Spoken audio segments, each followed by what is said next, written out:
Centuries ago, slavery was the heart of the Brazilian economy. Brazil was built on the enslavement of indigenous peoples and millions of black Africans.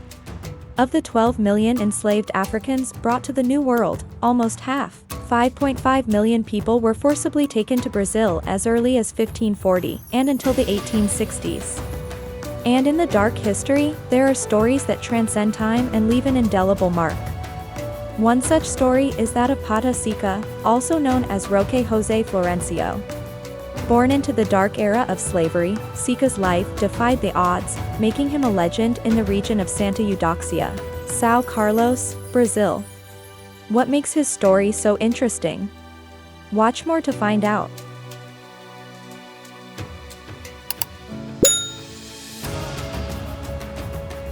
Pata Seca, who was born in Sorocaba, São Paulo, in the first half of the 19th century, became the property of a farmer from São Carlos, São Paulo due to slavery.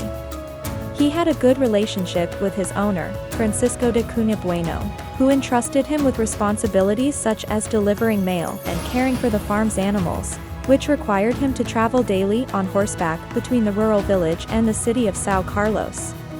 Roque José Florêncio's physical attributes, including his height and slender hands, earned him the nickname Pata Seca. His nickname, which translates to dry paw in English, originated from a tradition among enslaved individuals on the farm where he lived. Slaves were given animal names, and due to Pata Seca's tall stature, thin legs, and large hands and feet, he was given the name Pata Seca. He was standing at 2.18 meters tall, which is very tall even by today's standards. It was believed at the time that tall men with thin calves were more likely to father male children, a superstitious belief that was believed by many people during the cruel years of slavery in Brazil. Due to his superior physical traits, his owner has put him on a mission. He was deemed a perfect candidate for the role of a breeder. Consequently, Pata Seca was specifically selected to engage in relations with female slaves, aiming to generate a strong labor force with favorable genetic traits. Pata Seca's life was controlled by his owner's desires.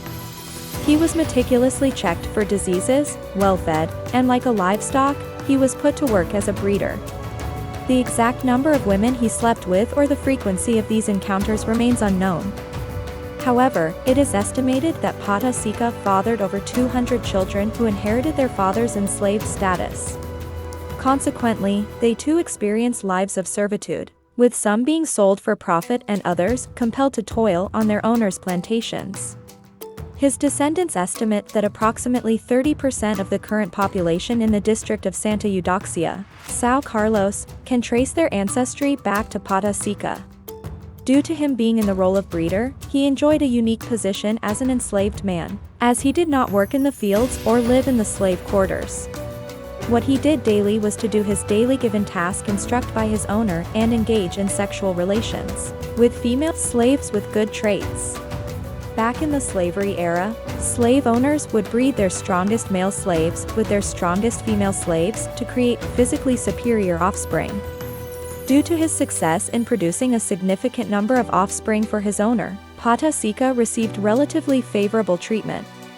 He was granted special privileges and even received a plot of land from his master when slavery was abolished in Brazil, in 1888. After gaining his freedom, Pata Seca found love and companionship in a woman named Palmira, whom he married. Together, they were blessed with 9 children, forming the foundation of their own family.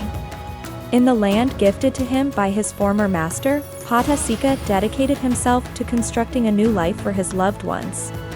Embracing the role of a farmer, Pata Seca owned and operated Sítio Pata Seca, his very own farm. Here, he toiled tirelessly in the production and sale of rapadura, a solid form of unrefined cane sugar.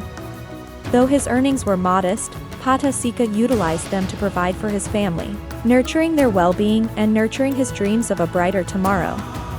However, tragedy struck Pata Seca's life when he accidentally stepped on a nail one fateful morning. The resulting injury led to tetanus, and despite receiving initial care from a local healer, Pata Seca's condition deteriorated rapidly. Due to financial constraints, they were unable to fully enclose their property, resulting in the loss of part of the land to neighboring as Roque arrived in Santa Eudóxia at the age of 12, where he lived until his death in February 1958 at the age of 130, a mere 3 months after participating in the city's birthday parade as the oldest man in the county. The descendants of Pata Seca recognized the importance of preserving his memory and that of other slaves. They strive to ensure that their ancestors' stories are never forgotten. Through their efforts, they honor the struggles, resilience, and cultural heritage of those who suffered under the yoke of slavery. Preserving the history of Pata Seca poses several challenges due to the lack of documentation from that time. Over 65 years after his death, family members continue to search for other descendants and gather information about Pata Seca's life. Despite these hurdles, they remain steadfast in their commitment to preserving his legacy. Pata Seca's life serves as a harrowing reminder of the immense suffering endured by Africans who were enslaved in Brazil. Despite the hardships he faced, Pata Seca's legacy lives on as a testament to the strength and resilience of those who endured the darkest chapters of history. How would you survive if you were living back then as a slave breeder? Let me know in the comments below. Please let us know if there's anything in particular you're interested in watching. If you like our videos, please subscribe and share it with your friends. Also, if you want more, just click on these videos.